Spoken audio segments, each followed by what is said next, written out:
Look, the future is inevitable. We've seen dramatic changes all around from gas-powered vehicles to fully electric, phones going from bricks to skinnier bricks. Thing is, technology doesn't slow down. It reshapes everything around it, and whether we like it or not, firearms are part of that change as well, with newer developed smart guns now being introduced to the public, giving us a glimpse of what the future holds in the very tools we choose to carry and own for our personal protection. Now, while these changes weren't exactly what I was hoping for, personally, I would have loved to see something like a digital bullet count or some kind of futuristic tech that makes my snub-nosed revolver shoot a 357 Magnum as flat as a 9mm out of a full-size handgun. Instead, what we did get, something nobody asked for but we got anyways, are some interesting features like thumbprint scanners, facial recognition, and RFID, all aimed at promoting safety by preventing unauthorized users from gaining access to your firearm. Now, while it's nothing inherently that benefits the user in terms of shooting performance, you can never really go wrong with promoting gun safety until it's something that it's forced. Look, my parents used flip phones up until just a couple of years ago, and never did they have any issues or complaints. But once they finally switched to a smartphone, suddenly it's oh, the screen cracked again, or what's my password, or why does this software update thing keep popping up? And it's not like they wanted a smartphone, they were pretty much forced into getting one. And the same thing is slowly starting to happen with smart guns. Look, my Glock 19 has worked perfectly fine up until this point. Not once have I had any issue or malfunction that wasn't either caused by me or some shitty ammo. It's reliable, it's simple, it does exactly what it needs to do, nothing more, nothing less.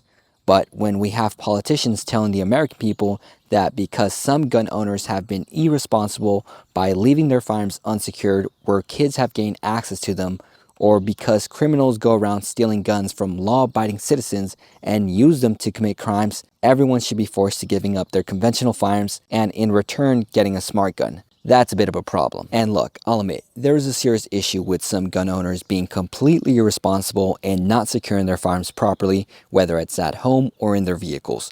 But the solution to that isn't to take everyone's guns away and replace it with something they claim is safer, which we'll get into that in a bit, but I'll use myself for example. I've got multiple guns all over the house, call me crazy, whatever. But because I know there are little ones around that are curious and go around opening drawers and moving stuff around, every single one of those firearms is behind some kind of safe, whether it's key locked, pin coded, or fingerprint protected.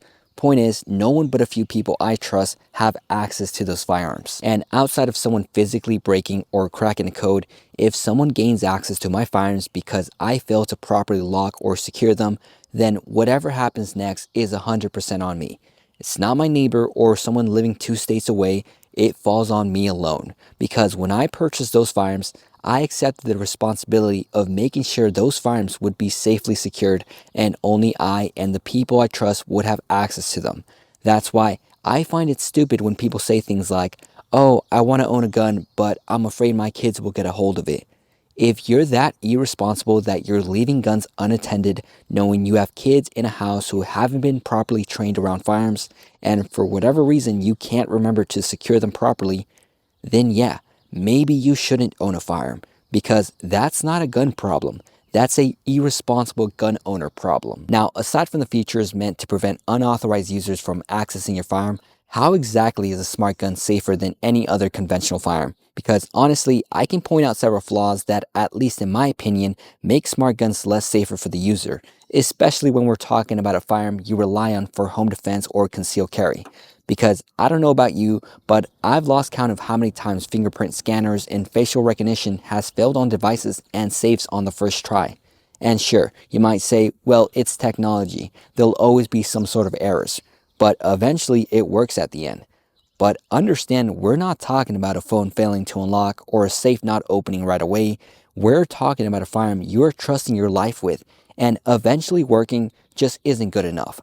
Unless you can guarantee the smart gun will function 100% of the time the moment I draw or take it out of a safe, I am not interested in using it for personal protection. Then there's the RFID technology, which we've seen it being demonstrated with watches worn on the wrist that when pressed against or brought near the firearm, it recognizes the user and allows them to shoot.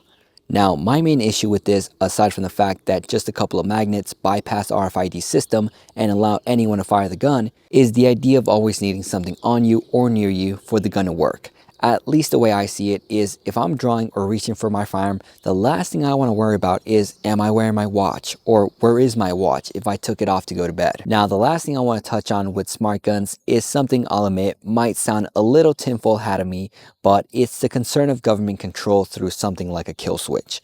Let's just say hypothetically that law-abiding citizens gave up their conventional firearms and fully adopted smart guns.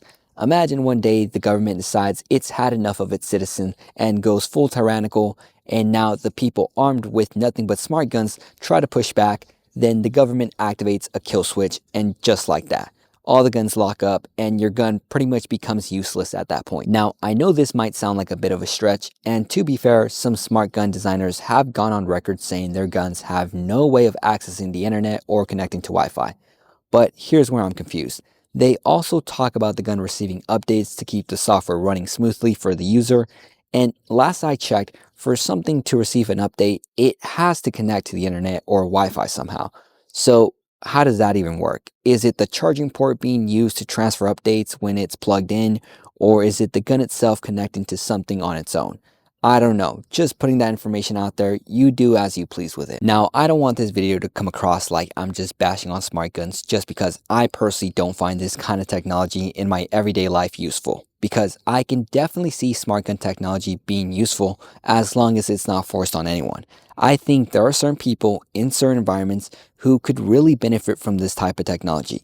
I know the way it's often marketed makes it look like it's a gun that you just leave around laying anywhere because of its built-in features, but to me that's still irresponsible. No matter how smart the gun is, it's still a firearm and it should always be treated with the same level of respect. That said, I do think this kind of technology could work well for people like correctional officers who are constantly surrounded by inmates where the likelihood of someone trying to grab their weapon is a higher risk. Having a gun that only the officer could use could serve as an extra layer of protection. So while I definitely think there's room for this kind of tech in the firearms world, if the main selling point for this tech for regular civilians is to prevent unauthorized users from gaining access to their firearm, then the focus shouldn't just be on the tech. It should also be on promoting safe storage, because at the end of the day, no amount of smart features can replace personal responsibility and building good habits when it comes to securing a firearm. So that's all I gotta say. Hope you guys enjoyed today's video. If you did, make sure to like, subscribe. Also, if you're interested in seeing some CCW drills, make sure to check out my Instagram at ShadowTheWicked. Also, if you guys want to get in contact with me, that's a great place. But other than that, hope you guys have a good weekend. Stay safe and God bless.